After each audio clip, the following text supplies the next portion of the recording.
ED তল্লাশির খবরে, সেই খবরে আরো একবার নজর রাখবো। তবে এবার বহরমপুরে ইডি তল্লাশি, নিয়োগ দুর্নীতির তদন্তে অভিযানে ইডি। বহরমপুরে পঞ্চায়েত কর্মীর বাড়িতে ইডি। আমাদের সঙ্গে রয়েছেন আমাদের প্রতিনিধি প্রণব। প্রণবের কাছে যাব। প্রণব, কার বাড়িতে এই তল্লাশি অভিযান চলছে এবং তার পরিচয় কি?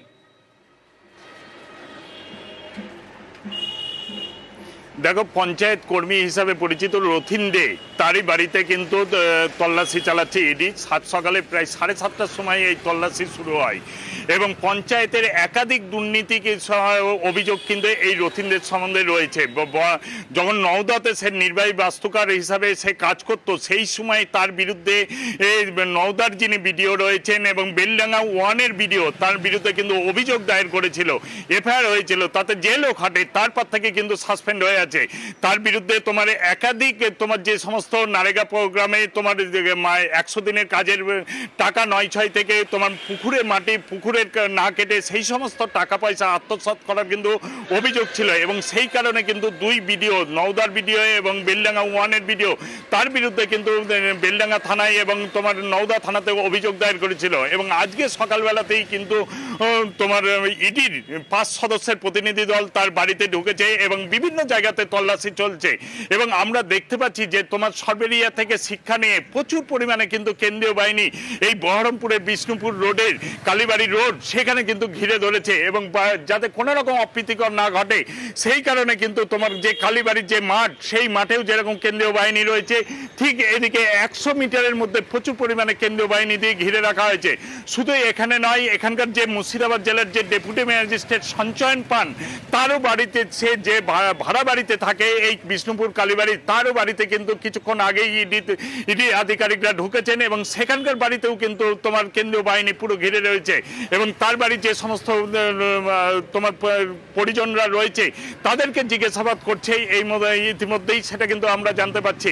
এবং এই রথিনদের বাড়িতে যে 5 সদস্যের তোমার ইডি প্রতিনিধি দল রয়েছে, তারও বাড়িতে কিন্তু তার স্ত্রী থেকে আরম্ভ করে তার এক ছেলে মেয়ে রয়েছে এবং তার যে আত্মীয় স্বজন যারা রয়েছে তাদেরকে জিজ্ঞাসাবাদ করা হচ্ছে এবং বেশ কিছু কাগজপত্র পাওয়া গিয়েছে এবং একটি প্রিন্টার নিয়ে ইডি আধিকারিকরা কিন্তু ভেতরে ঢোকেন এবং সেইখানে কিন্তু বেশ কিছু গুরুত্বপূর্ণ নথিপত্র পাওয়া গিয়েছে বলে কিন্তু জানতে পারছি।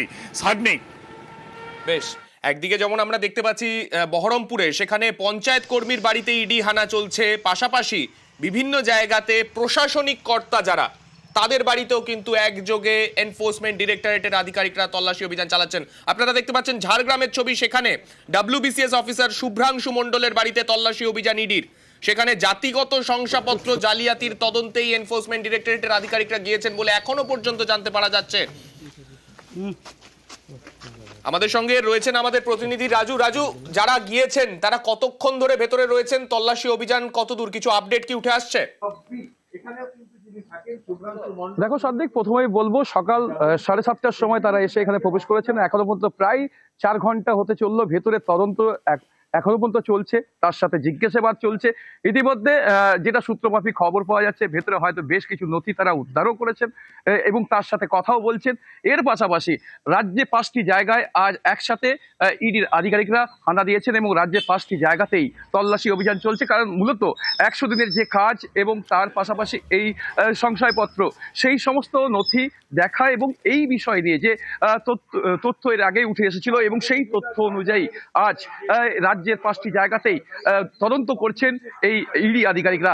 ইতিমধ্যে ঝাড়গ্রামের এই আবাসন যে বি ব্লক, সেই বি ব্লকের আবাসনে তদন্ত চলছে এবং ভেতরে তারা রয়েছেন এবং বাইরে কড়া নিরাপত্তায় মুড়ে ফেলা হয়েছে। এবং যদি দেখা হয়, এখানে রাজ্য পুলিশকেও সঙ্গে দেওয়া হয়েছে।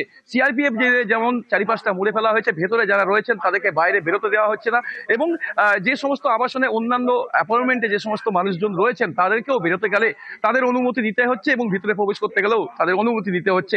সেক্ষেত্রে তদন্তে কি কি তথ্য উঠে এসেছে তা যে তদন্তকারী আধিকারিকরা এসেছেন তাদের বেরোবার পরেই জানা যাবে।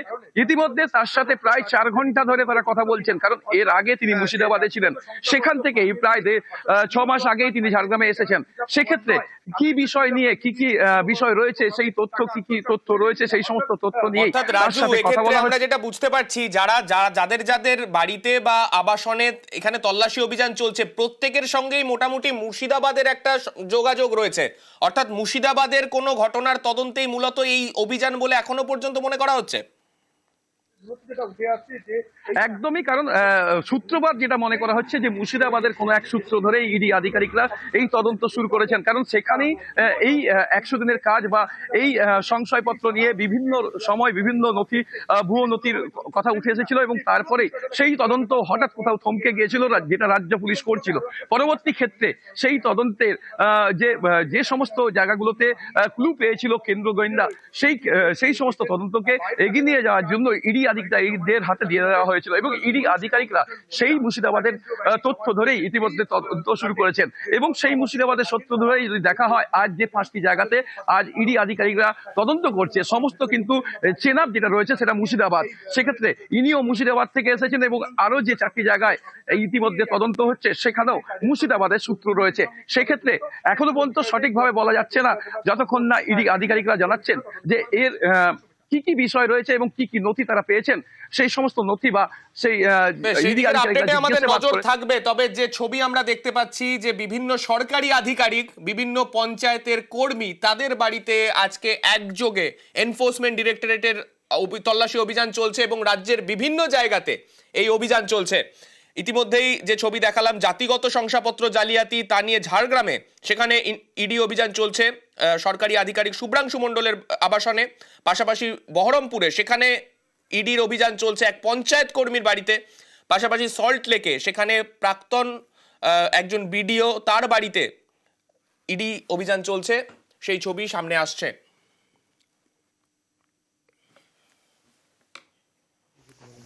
আমরা দেখতে পাচ্ছি 3 জায়গায় একসাথে ইডি অভিযান এবং প্রত্যেক জায়গাতেই সেই সরবেরিয়ার অভিজ্ঞতা, সেখানে প্রচুর পরিমাণে নিরাপত্তা আধিকারিক, তাদেরকে সঙ্গে নিয়ে আজকের এই অভিযান, সেই অভিযান চালানো হচ্ছে।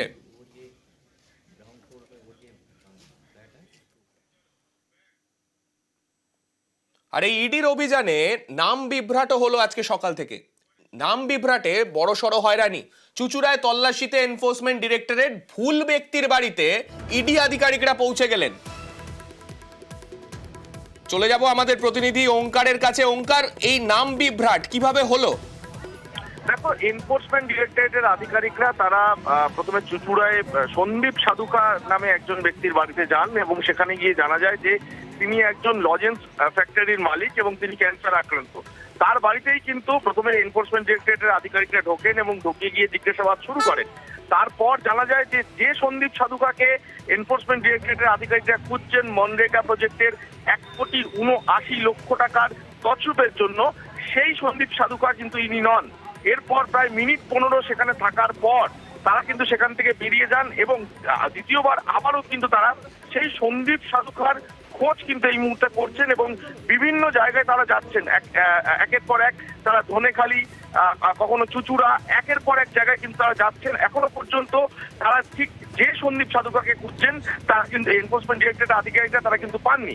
তবে আজকে সকালবেলা যেরকম ভাবে দেখা গেল যে এনফোর্সমেন্ট ডিরেক্টরেটের আধিকারিকরা তারা কিন্তু নাম বিভ্রাটের জেরে ভুল লোকের বাড়িতে গিয়ে পৌঁছলেন এবং সেখানে প্রায় 15 মিনিট থাকার পর এনফোর্সমেন্ট ডিরেক্টরেটের আধিকারিকরা বুঝতে পারেন যে এই সন্দীপ সাধুকা যাকে তারা খুঁজছেন তারা কিন্তু এই সন্দীপ সাধুকা নন। তারপরে সেখান থেকে এনফোর্সমেন্ট ডিরেক্টরেটের আধিকারিকরা বেরিয়ে যান। বেশ, আমরা সেই খবরে তখনও নজর রাখছিলাম সেই সন্দীপ সাধুকার বাড়িতে, কিন্তু সেই সন্দীপ সাধুকা আদতে যার বাড়িতে এনফোর্সমেন্ট ডিরেক্টরেট পৌঁছাতে চেয়েছিল তিনি নন, ভুল ঠিকানায় পৌঁছে গেল ইডি। সেই ছবি আপনারা দেখতে পাচ্ছেন।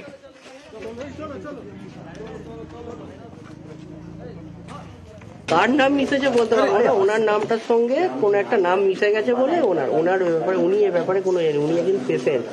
নাম বিভ্রাট হলো, নামটা একই রকম নাম, হ্যাঁ বলছেন তো তাই। যার বাড়িতে পৌঁছে এত বিভ্রাট, তার বাড়ির লোক তারা কি বলছেন শোনাবো। নামটাও আলাদা, স্পেলিংও আলাদা, নামটাই তো ম্যাচ হচ্ছে না। বাবারও অসুস্থ তো রয়েছে, ট্রিটমেন্ট চলছে, তো সব কিছু একটু ঠিক হলে আমরাও চেষ্টা করব যাতে ইডি ডিপার্টমেন্ট যেভাবে আমাদের হ্যারাস করে গেল, মান সম্মান নিয়ে খেলে গেল যেভাবে, তো আমরা প্রয়োজনে আদালতের দ্বারস্থ হতে চেষ্টা করব তাদের বিরুদ্ধে, যাতে এইভাবে মানহানি নিয়ে যাতে না খেলা হয়।